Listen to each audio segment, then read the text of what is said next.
Señoras y señores, muy buenos días, amable teleaudiencia de Emigrados Televisión que se emite desde Bilbao, País Vasco. Sean ustedes bienvenidas y bienvenidos a Panorama con la realización de diversa comunicación. Yo soy Eliezer Jiménez Julio, saludándoles desde Ginebra, Suiza. Agradecemos a Menshu el apoyo técnico en los estudios centrales en Bilbao. Nuestro programa de hoy, Venezuela y Colombia agredidas. Queremos paz, pero estamos listos para su defensa. Hoy es 3 de diciembre 2025. Nuestro invitado, Juan Carlos Tanús, activista por los derechos humanos y los derechos de los migrantes colombianos en Venezuela, presidente de la Asociación de Colombianos en Venezuela, abogado de la República Bolivariana de Venezuela. Saludamos a Juan Carlos Tanús, que él conoce perfectamente y quizás mejor que muchos venezolanos con 40 años residiendo en Venezuela. ¿Cómo amanece Caracas, Juan Carlos?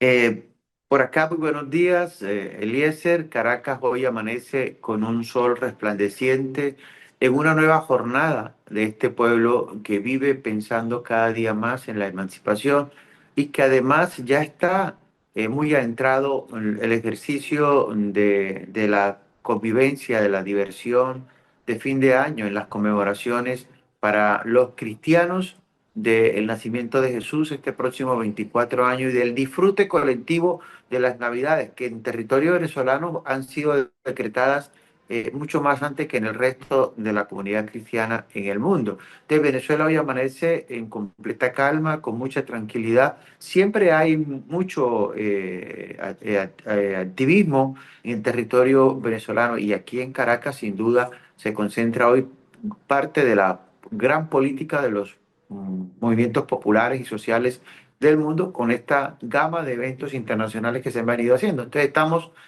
con mucha tranquilidad, con el regocijo además de que estamos superando parte de los embates que ha producido la amenaza estadounidense a este pueblo.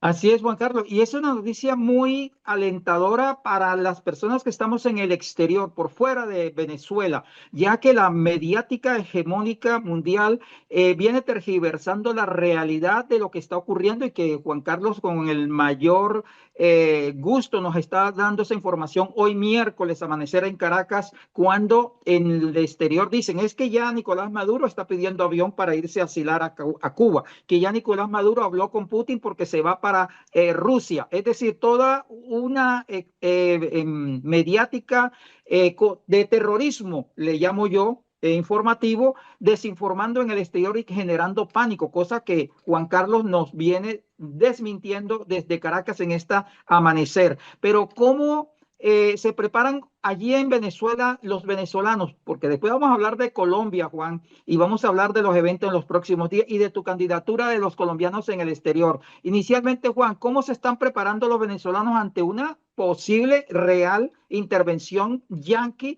de invasión y agresión al pueblo venezolano, Juan?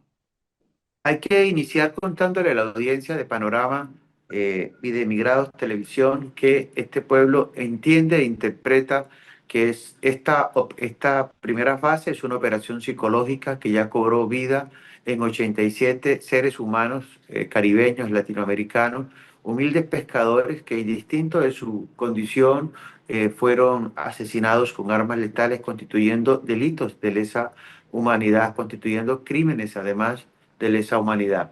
Si con esa premisa es importante entonces desarrollar que el venezolano en su conjunto tiene una formación política, ideológica, mucho más estructurada que ha venido acrecentándose porque este último cuarto de siglo ha sido una escuela, una gran escuela para los venezolanos que no solo logran interpretar cuándo los niveles de agresión del imperio estadounidense tienen el carácter de ser psicológico y cuando va en ese mismo orden hacia una segunda fase que es el cambio de régimen en el territorio venezolano. Digo esto porque hay que interpretar cómo este pueblo hace 25 años tenía una condición en su realidad política y cómo los niveles de conciencia eran otra. Hoy justamente ese entendimiento y ese avance en la creciente de un proceso de poder popular de la que se lo ha tomado, porque aquí hay que reconocer que el gobierno venezolano no es otra cosa que un instrumento del poder popular, es decir, Las elecciones lo que hacen es ratificar la decisión soberana de un pueblo. Y en esa misma escala de participación hacia los temas electorales, que son fundamentales, los que además sostienen la democracia, democracia entre otras, democracia burguesa, construida a partir de un derecho burgués que sostiene a algunos en el poder. Esa es la democracia. Con esas herramientas de la burguesía, en Venezuela el pueblo le está jugando y le ha ganado ya alrededor de 35 elecciones. Pero además se prepara porque entiende que la operación psicológica es la primera fase para un proceso de invasión en términos de lo militar y sin generar zozobra. Es importante alertar que este pueblo tiene una formación, como ya lo señalé, en términos de lo político y de lo ideológico, pero también tiene una formación en términos de lo militar y ha hecho una gran alianza entre los militares como sector de la sociedad y de la estructura de Estado, los policías o los sectores policiales y la condición cívico que tiene. Esa gran función de cívico, militar, policial es la que hoy, digamos, ha mantenido la paz, ha construido un escenario de paz no solo en la geografía venezolana, sino en esas laderas de los 2.219 kilómetros que separan o que unen a Colombia con Venezuela, donde en otra hora estaba en una situación de convulsión y luego mejora a partir de un engranaje policial, militar y cívico con el que actúa el pueblo venezolano. Hay preparación, es muy probable que en términos numéricos, si se llegase a presentar una confrontación de orden militar, es posible que numéricamente el ejército de los Estados Unidos sea mayoría, es la primera potencia mundial, invierte más de 700.000 millones de dólares año en su aparato militar. Sin embargo, en los altos niveles de resistencia, este pueblo ha logrado ya determinar que se enruta hacia la paz, pero que construye los escenarios muy propios. En el 2015 para acá, este pueblo logró combatir, chocar y sacar a los violentos, los que en algún momento pensaron en resquebrajar la democracia venezolana, se encontraron con una enorme barricada a partir del año 2015, que es el periodo en el cual se logra consolidar a partir de las agresiones y de las sanciones unilaterales que ha producido los Estados Unidos, es cuando se logra consolidar esta estructura de la unión cívico-policial militar que es la que mantiene y sostiene la tranquilidad y la paz. Es decir, hay una armonía. Ahora, luego se le han venido sumando otros sectores como los sectores empresariales, que es fundamental, además del proceso de emprendimiento de la microeconomía auspiciado por el gobierno venezolano, hay unos sectores de la tradicional, los sectores tradicionales empresariales que ya han visto, han observado y que han convivido estos últimos 8 años con el gobierno y con los actores populares y hoy, gracias a esa unión, a esa fusión de los sectores privados, de los sectores populares y de las estructuras que he mencionado, hoy tenemos en el campo de lo económico grandes mejorías. Hoy tenemos superávit de arroz, hoy tenemos superávit de aguacate, de plátano, de cambur. Hoy hay ya el mejoramiento de la industria. Nos decían estos días, le escuchamos a la vicepresidenta, la doctora Delcy Rodríguez, cómo los indicadores de crecimiento de la industria han permitido no solo la generación de empleo, que es importante, sino cómo ya vamos eliminando la dependencia de esa estructura imperial que durante mucho tiempo nos ha venido dominando por el tema de los repuestos para aviones, de los repuestos para la maquinaria, para la industria, de los insumos para la industria del alimento. Hoy, en su gran mayoría, ya no dependen estrictamente de los Estados Unidos, hoy hay otros proveedores, pero también a partir de esa fusión con los sectores empresariales se ha mejorado en el país la producción de algunos insumos con los cuales el proceso de abastecimiento ha mejorado. Entonces, esa es la gran realidad en la cual este pueblo se prepara y nos preparamos, sin duda, porque aquí hay una franja importante de colombos venezolanos que ayudan y que cohabitan en ese proceso de inclusión y que además se trabaja, Eliezer, en una dinámica para que en cada instante, cada momento, cada día, así como este sol radiante de la mañana, haya más derechos justamente para la población. Bueno, interesante eso que dice Juan Carlos Tanus, quien nos está haciendo una radiografía de la situación allí en Venezuela en tiempo real, Juan, y sobre todo en Europa y fuera de Venezuela hablan de que hay un bloqueo total en Venezuela aéreo, pero la realidad es otra. Cuando nos metemos a la página de, por ejemplo, el aeropuerto de Maiquetía, que está allí en Caracas, vemos que hay vuelos normales, excepto los a las aerolíneas a las cuales el gobierno venezolano les quitó la licencia por plegarse a las sanciones de su amo yanqui. ¿Es así o no, Juan Carlos? Sí, es ciertamente eso que usted afirma. Hay 11 vuelos en promedio diarios de corte internacional llegados desde Europa a territorio venezolano a través del aeropuerto Maiquetía. La reducción estuvo o está justamente en Avianca de Colombia, que sin duda podríamos señalar aquí de quién es y hoy con cómo está configurado el panel económico de Avianca. Recordemos que la hermana del expresidente Iván Duque ha estado vinculada a la Junta Directiva de Avianca, fue vicepresidenta o es vicepresidenta de Avianca durante mucho tiempo, ha estado ahí. Sin duda, el expresidente Duque no es el mejor amigo del pueblo venezolano y aprovecha cualquier guiño de los Estados Unidos para ello. Y han aprovechado eso justamente para suspender las rutas de vuelo que hacía Avianca y LATAM, sin duda, también se le sumó a ese ejercicio. Hoy, incluso con el resto de las otras aerolíneas, hay una normalidad. Sí, es cierto, se reducen los vuelos de estas aerolíneas, pero se aumenta la frecuencia de otras aerolíneas, que como en este caso Copa, la compañía panameña de aviación, aumentan la frecuencia y parecieran recoger parte de los pasajeros que Avianca y LATAM había dejado descarrilados. Entonces yo sí creo que es sumamente importante y valioso, uno, la presencia de esos 11 vuelos de corte internacional que llegan desde Europa, que nos hace ya mostrar que hay un debilitamiento frente a la intrusión que instaura el imperio estadounidense. Ya no se le copia como antes. Ya hay quienes dicen, no dependo de Estados Unidos, tengo con ellos una relación comercial, pero además soy libre de decidir con quién hago negocio. Digo esto porque en otro momento, pues lógicamente estaría el espacio geográfico aéreo venezolano ya en manos del imperio estadounidense y no es así.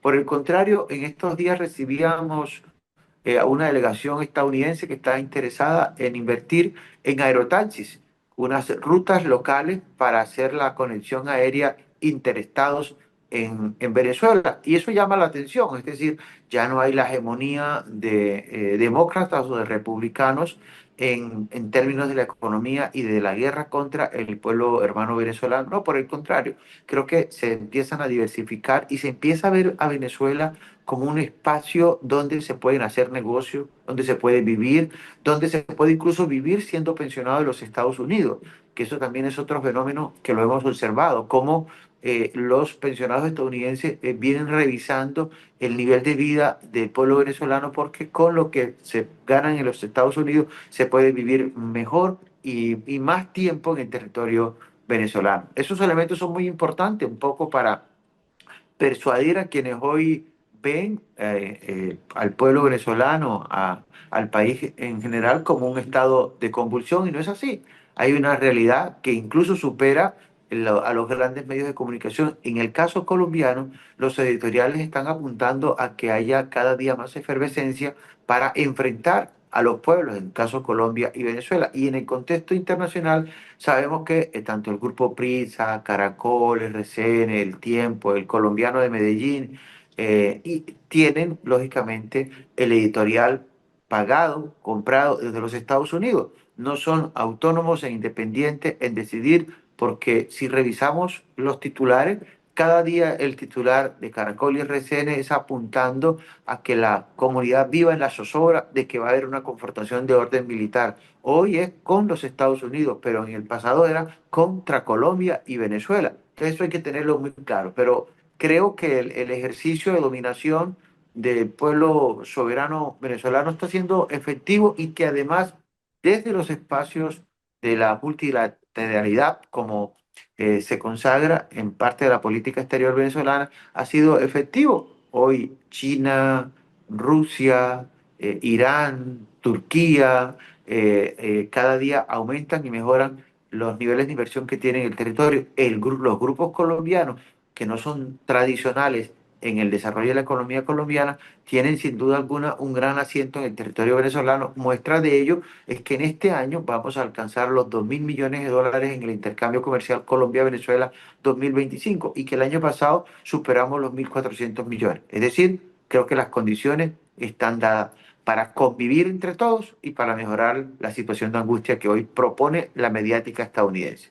Así es, Juan. Y vamos rápido, ¿cómo observas tú, Juan, el tema de que ayer precisamente Donald Trump amenaza entonces también a Colombia de llegar y bombardear, según él, como perro o Pedro por su casa, digamos, yo digo el perro por su casa, a los colombianos porque supuestamente hay ahí narcotraficantes? ¿Cómo observas tú eso, Juan? Bueno, lo que vemos en la política de antidroga de los Estados Unidos es un fracaso, una angustia porque han fracasado, pero además no se han revisado de que ese fracaso tiene que venir con mucha profundidad y que se tiene que cambiar eso que ellos han llamado la guerra contra las drogas. Debe ser una guerra mucho más explícita, una guerra contra el narcotráfico, contra los narcotraficantes y no una guerra contra las drogas. Sin duda, ese titular de los Estados Unidos es el que los ha conducido al fracaso porque las estructuras encargadas de controlar el tráfico de estupefacientes en los Estados Unidos, que ya tiene frontera en Panamá y frontera hasta Colombia, no ha dado resultado. Muestra de ello es que los altos niveles de producción en Colombia se dan justamente porque los precursores en los Estados Unidos son el elemento esencial, la materia prima para desarrollar el clorhidrato de cocaína en Colombia. Entonces, como hay fracasos en la lucha contra el narcotráfico, contra los narcotraficantes, sin duda alguna tienen que ocultar y aparentar, plantear a Colombia una zanahoria, pero intentar intimidar con el garrote. Y creo que se han encontrado con digamos, con un discurso que es efectivo, que ha dado respuesta, que ha sido contundente en la erradicación no solo de los sembradíos de hoja de coca, que entre otras cosas habían venido creciendo en los gobiernos anteriores, que eran afines al gobierno de los Estados Unidos y no pasaba nada. Por el contrario, como ellos son los que auto certifican, terminaban certificando a gobiernos donde los crecimientos de los sembradíos de hoja de coca han sido mucho más notorios. Si no revisemos las estadísticas, Eliezer, que desde el Plan Colombia en el gobierno de Pastrana hasta el último gobierno del presidente Iván Duque, cómo los Estados Unidos jugaron con la excepción de lo que teníamos con Samper y ahora con Gustavo Petro, de resto todos fueron certificados y acolitados por los Estados Unidos porque supuestamente estaban dando resultados en el proceso para erradicar las hojas de coca y construir un escenario de consumo distinto, un consumo que lo tienen los Estados Unidos y que ellos necesitan además alimentarlo. Son alrededor de 25 millones de enfermos por el consumo de clorhidrato y de otras sustancias como el fentanilo, que además es una producción estadounidense bajo control de ellos y que sobre eso la guerra contra las drogas no dice nada, porque son justamente ellos los que desarrollan esa empatía. Ahora, ¿qué ocurre con Colombia y los Estados Unidos? Mire, los Estados Unidos y fundamentalmente Donald Trump debe tener honda preocupación porque sus aliados en Colombia creo que no van a tener la posibilidad de gobernar los próximos 4 años. Como ha habido un gobierno muy eficiente, muy efectivo, como el del presidente Gustavo Petro, sin duda él tiene que actuar en política. Lo hizo en Argentina, lo hizo en Honduras, donde ha fracasado, y hoy lo está haciendo en el territorio colombiano porque necesita que la derecha colombiana imponga un candidato para los comicios electorales del próximo año, y los Estados Unidos están haciendo intromisión en la soberanía, en el derecho electoral colombiano. Y tiene que ver lógicamente con esto, declarar la guerra a las drogas no es justamente la política que implementan los Estados Unidos. Fíjense que nosotros revisamos en la universidad cómo los Estados Unidos les puede resultar mucho más barato evitar que 1 kilo de clorhidrato de cocaína le llegue, puede costarle en la frontera norte mexicana, sur de los Estados Unidos, alrededor de esos 3.500 kilómetros de frontera, en promedio $200 por kilo la detención o evitar que ese kilo pasara a territorio colombiano, a territorio estadounidense. En Colombia, más o menos sobre los recursos que han invertido y las capturas que se han hecho, les cuesta $3.900 por cada kilo que, entre comillas, previenen que ingrese al territorio estadounidense. Eso muestra que la política contra las drogas que ha implementado los Estados Unidos no es un plan para combatir el narcotráfico, es un plan para hacer dominación de gobierno, de estructura geográfica y de posesionar, como en el caso colombiano, con las bases militares que los Estados Unidos coadministran en Colombia el poderío para atender el resto del sur del continente. Y ahí yo sí creo sumamente importante y valioso citar cómo han tenido que usar artimañas de construir un cartel como el famoso cartel de los soles ahora, construir un ejercicio de terrorismo o un ejército de terroristas como el Tren de Aragua para poder irradiar y asociarlo al ejercicio colombiano y vincular la buena política social que tiene el gobierno del presidente Petro a un ejercicio macabro, deshumanizado como es la política de narcotráfico. Así es, Juan. Rápidamente, vamos concluyendo el programa. Dos temas. Actividades en los próximos días allí en Caracas con el tema de la defensa de Venezuela y háblanos posteriormente rápidamente de cómo es tu aspiración de ser candidato de los colombianos en el exterior por un frente amplio, por el pacto histórico, no sé, por los movimientos progresistas que sigan en la continuidad de un gobierno que llegue al pueblo y que continúe las líneas de gobierno que viene desarrollando Gustavo Petro. Esos dos temas para cerrar el programa, Juan, Con, rápidamente. con mucho gusto, Eliezer. Fíjense que Venezuela ha entendido que la soberanía de los pueblos confluye justamente en la eliminación de las necesidades.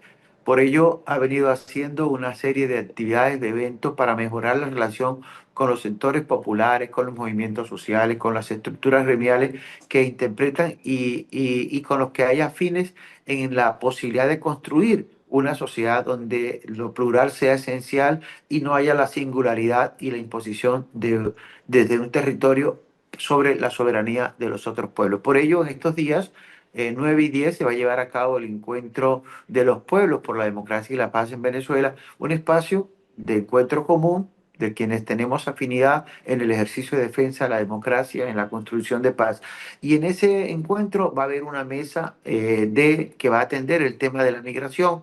Desde esa mesa ya estamos trabajando la idea de proyectar un encuentro internacional de la diáspora en territorio venezolano, que podría ser para el próximo año sin duda alguna. Ese encuentro 9 y 10, y luego tenemos el 11 y 12 una asamblea de la Asociación de Colombianos y Colombianas en Venezuela aquí en Caracas, de donde van a llegar delegados de todos los estados para evaluar lo que ha ocurrido este año, para direccionar un poco la mirada en cuáles van a ser los planes de trabajo de la asociación en los estados donde hay presencia, mirar cómo este año nos fue frente a las propuestas que teníamos en términos de lo legislativo en el territorio venezolano y revisar algunas propuestas de emprendimiento que se tienen desde la Asociación de Colombianos y Colombianas en Venezuela. Y finalmente, cierto, estamos construyendo en consenso el nombre de Juan Carlos Tanus para la circunscripción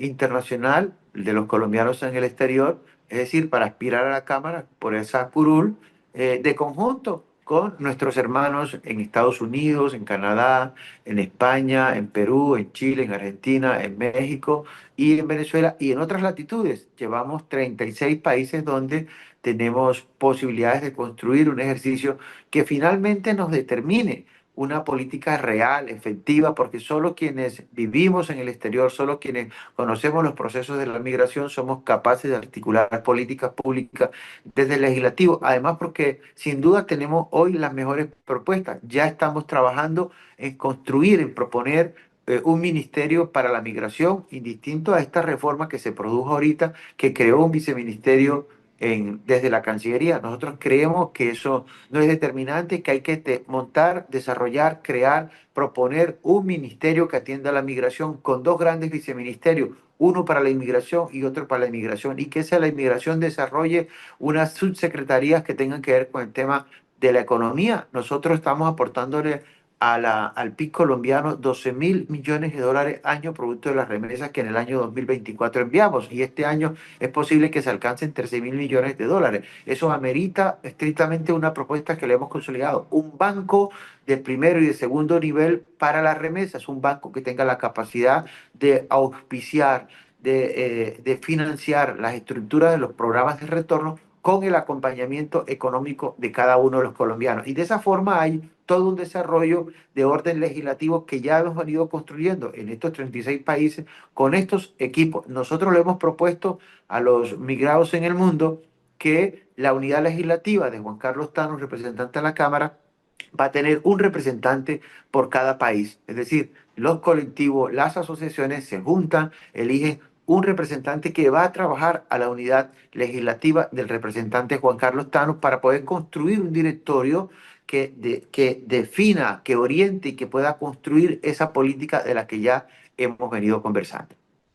Juan Carlos Thanos, de verdad te damos las gracias, muy agradecidos por actualizarnos de la situación allí hoy en tiempo real, miércoles 3 de diciembre en Caracas, en Venezuela.